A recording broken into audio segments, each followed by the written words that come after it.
Good morning, we're somewhere different today. We're in the heart of Sunderland in Ashbrooke. A place called Ashbrooke Sports Ground. It's been here since the late 1800s.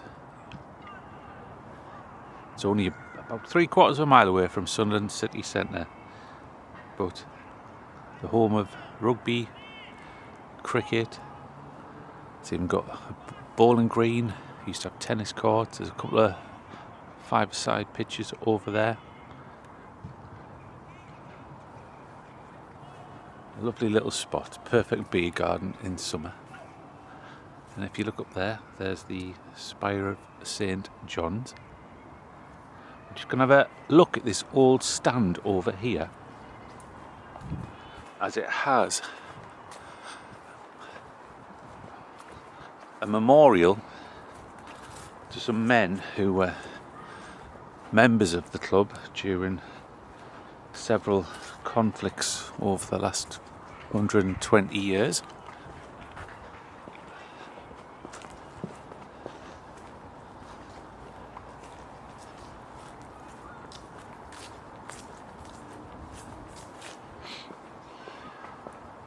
This little spot here is where they play rugby on this side of the ground. Cricketing season's coming to an end, or it's just ended. There was some playing last night, but you can see there's the old big, I don't know if you can see it, there's a big mansion over there. Well, it's been built on, it used to be just Ashbrooke Cottage, but I think it's up for sale for about £1.6 million. There must be a game on today because they're pulling the rope around the ground. This is the main reason for my visit.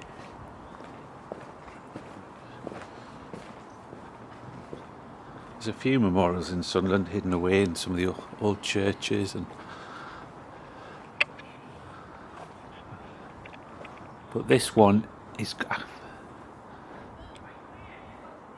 called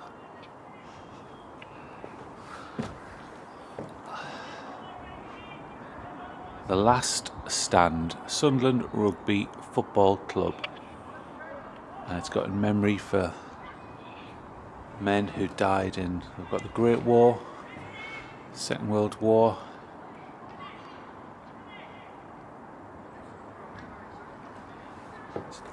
See if I recognise any of them.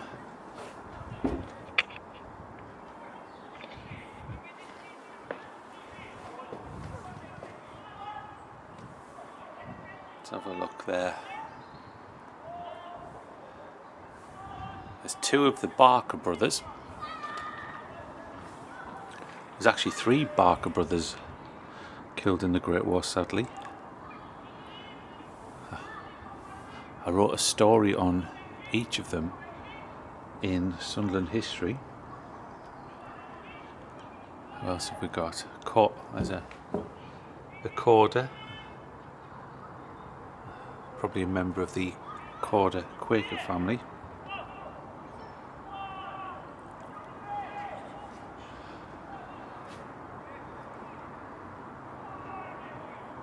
They're the only names I recognise on here.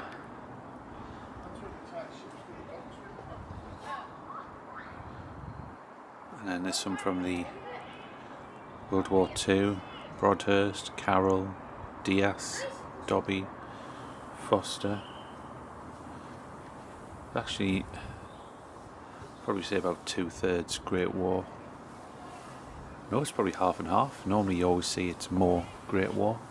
There's quite a few Second World War on there.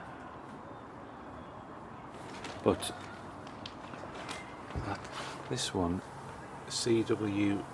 Barker, I'm just going to quickly go onto my Facebook. I'll see if I can find some information on him. Right, yeah, it's a story called Charles. You can find it in Sunderland history.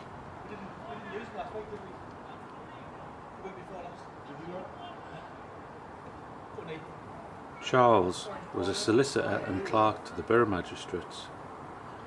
Sorry, that was his father.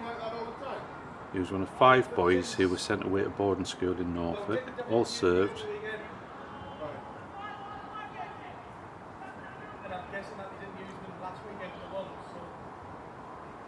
He was born on the 4th of December 1896 and he was brought up at the Hawthorns on Ryhope Road.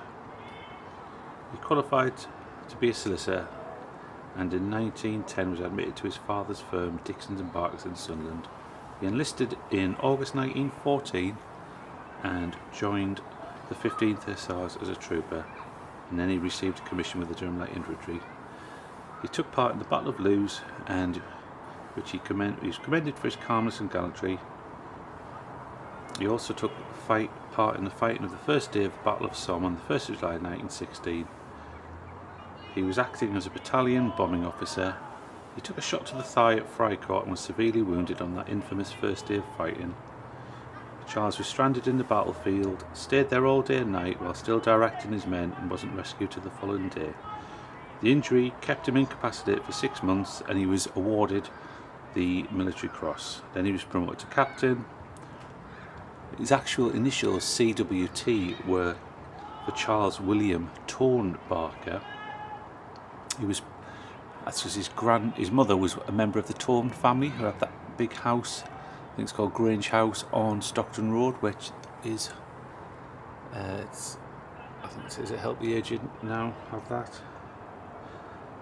Sadly, he was killed in action at Clery-sur-Somme on the 24th of March 1918, aged 31 years old.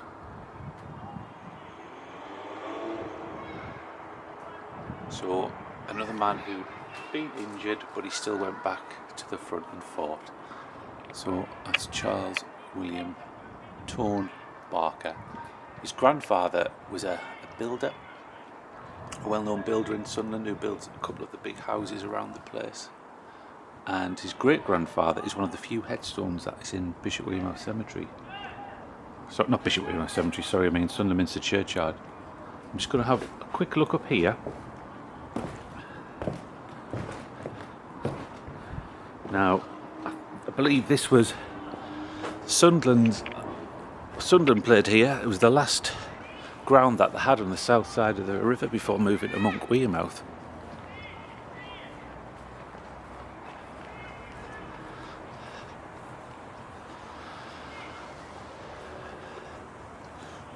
As we look across there, the Hendon Burn, which is that stream which goes through Thornhill School, through Ashbrooke, through Backhouse Park, through Hendon and ends up in the North Sea. Actually, originally it used to go down the back of Ennerdale, which is behind Tunstall Vale, and if you can see there's a gap in those two houses on Tunstall Vale. Around that point it used to meet a stream which came down from up sort of Cresswell Terrace, and then it would come through here and then it would go across the course of the cricket pitch towards the bowling green in the corner, through what was to become St Aidan's, along Willowbank, and then in Backhouse Park. But when Ashbrooke was expanded, they started having to build on lots of this land around here. So where the stream comes through Brookside Gardens now, it got diverted. So it stopped going up the back of Tunstall Vale, and then it was diverted across, I think, Bellevue Park, and then it's just behind those flats over there. And you can actually hear a little bit of it next to the Bowling Green house over there.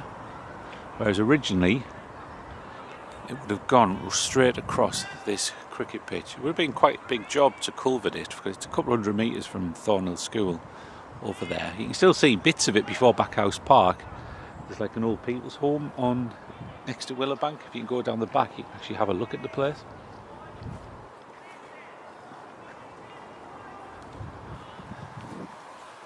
There it is, Ashbrooke Sports Ground. And there is the Last Stand, one of the lesser known war memorials that you can find in Sunderland. Anyway, thanks for watching.